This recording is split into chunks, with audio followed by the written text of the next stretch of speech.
Ala wada me ma shwala cham jija. Chi riet me la tap kani jare inat. Ke chi riet me enarandi lare. Ke chi riet mulona aspele ya ji karwade. Ke chalona aspele ya yu ba karwade.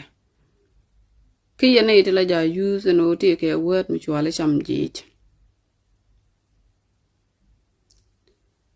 Idong ku adiana na ida kontin tin chilos ka party original spele mani en kan ji ayu ta radiant ta ke cham jej ala wo cham jej lo dana ram reng ka sometime bodere ta ko kwin ngwana te ga mila nuore ja la ro ta o ke da dwar la da dwar ramadan la dor la ja jege wale be shuwa win monde is a good tell me la problem bi la waje gurun da dwar ramadan la ja no go biye moy ka dor gore dundu but mi chang shuji ka te ka dor se jibur lo gurun mi la kona la ro inga gala shole dundu dunan ke la ka be dunde be wa shol e dunde ramo e chamje ko tung nuara ala chamji lu da ne te te change pan tin ta ga ta ka te rai kuma ka tin cha kwan junub sudan cha rodien ban sar kol ka ne te shi kan rar ka jalap te togo ba junuba ba gor shi kan dial shi kan ci liuto tere dien ko ngut tere dien ka chur ti ci chor ko doj maj tere dien ka mieng ti sha mieng bo e doj maj tere dien ka yong tere dien ka kane ti te kula liuti tin kula takagat tin ci do wi mon so mi jira mi muta taga ci do more dan me ci amai ci adwech kel ci liu ki dong cha moy ka bot ki en situation dan yo ti ki ngwan ci tuok tin ngejie bat ci ban dina ya wale min ci joji ci wech isha kamrar ci ban gujo ajen jila gwan wujo tala rami cher ko kwi de cher jin ko kwi kwan gu yen ro dun yen ko na tip ci jog du ci liech ajen ramen ku wad en chwali chamji kweje deserve okay tege riet mi la ja yos ke nuor poinde mi che duore che tok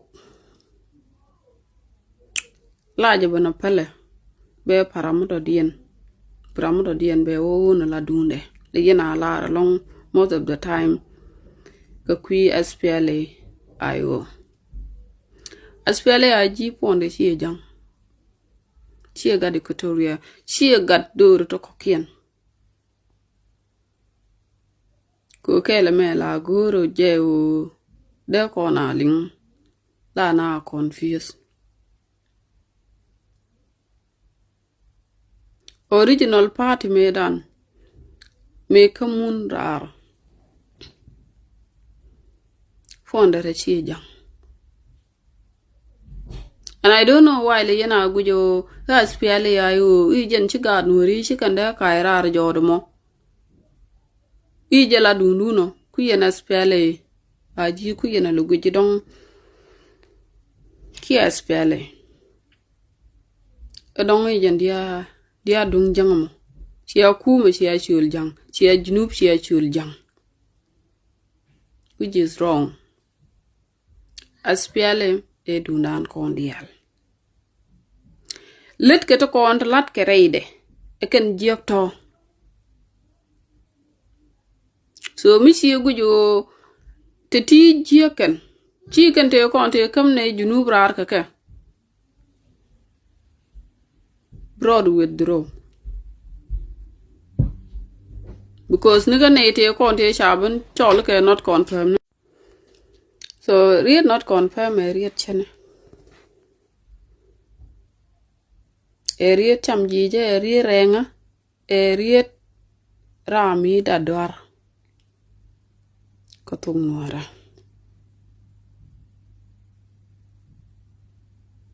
so kan cham jije ka within ayo ka within aji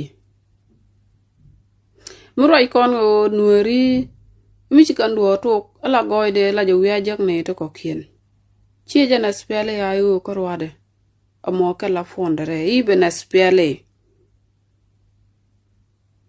min kula original party kam junubrar ke fondere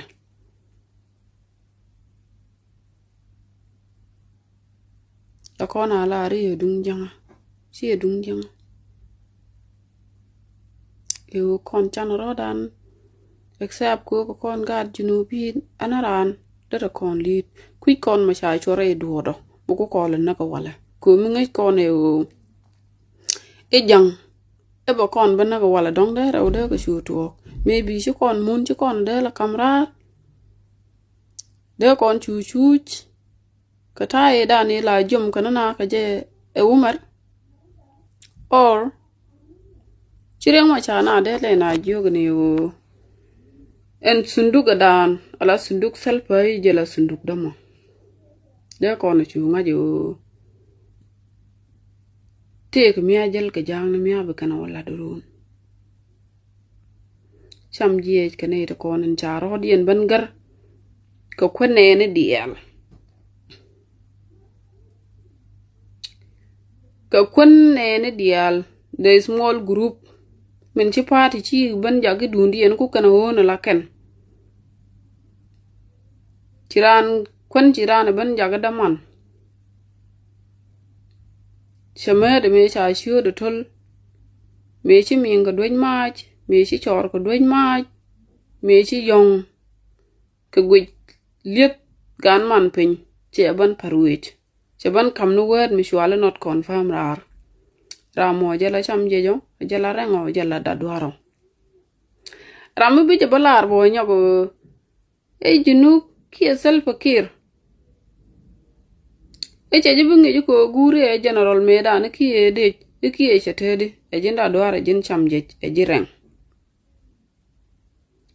because muku ka deny kana e ti chak e chaka bungi it mean chika nyago rid jogdu jumeng no kwana nyok logi e ki no gi take it or leave it ko mandara jen culture da ko rodan ngi keje amani jinbo they struggling they yakupal ko runu wi wuliu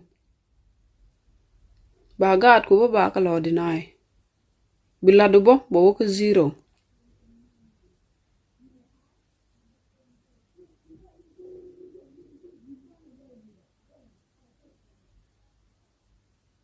ko bana je chu understand ko ndialo culture danan to ke junuba cha culture mi wo jira mananan ci kon ci donc nyam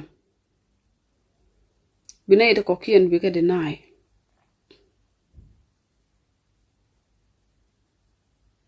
son ci roy ke kuirani ko ngaret oro de ci kot nga fikap gwa e de chuitin changa non but take a tangan rana to ko kien they are suffering they still suffering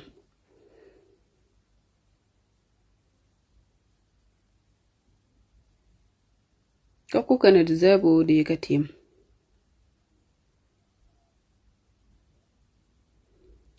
ku kana deserve no an fake lab e panel jene ke 16 of May pane ku yena celebrate ite kana ite team yen ke it fake let's be honest you guys are doing fake thing okay maybe ku yen celebrate no yes not confirm no reality ko not confirm chale na ne tin chiliu ko tin te ko di na ma kan tin chiliu ke not confirm ni ku yen celebrate ni kwandun kona danen chia kamrar ka umar ejene ku yen celebrate pan tele ne ku yen wona raka chana toglat.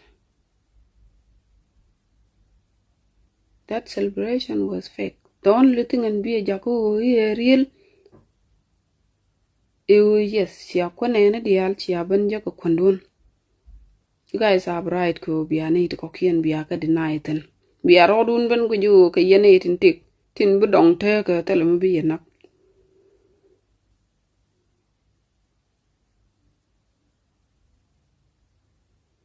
A culture mugwa.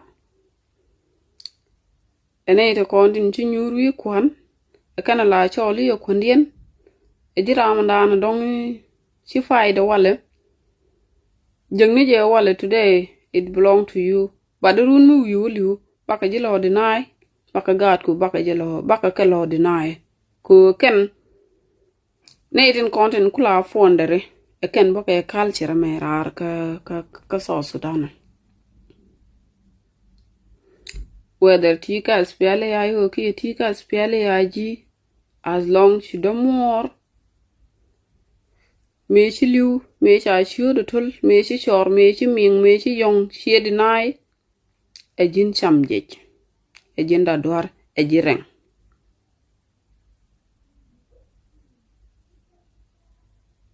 Chi me doa kwen, chi do moro kwen.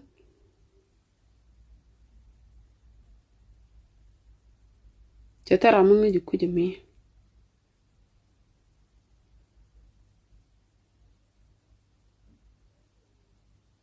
So yene ito konti la jalaru inuari.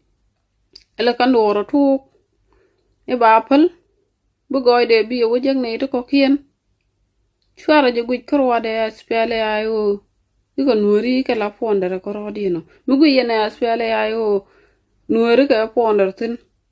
And they deserve to stay. Amani jena aspiale ayo jibone. Shi edung jane. Edunan korode. Ku kon judge ni lete konti latke. Ene ite konti chi party ho na la dundien. Party edunan kondi al jeng ni letke. Benyong ni repeat.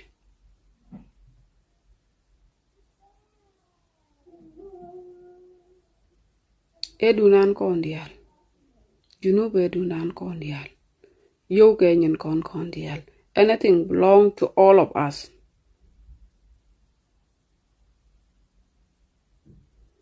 But misha leti jek shaka balat. Bram rod withdraw. Be logo but mitre kwen mititit. Mitakarim kan twak. Brother yot jokten. Be laru benyur shienda. It doesn't mean that you can kuja on tana. But you look over mitre quanti kan twak tata jidian ke lam. So no more ajen guru baba laria biata kamal.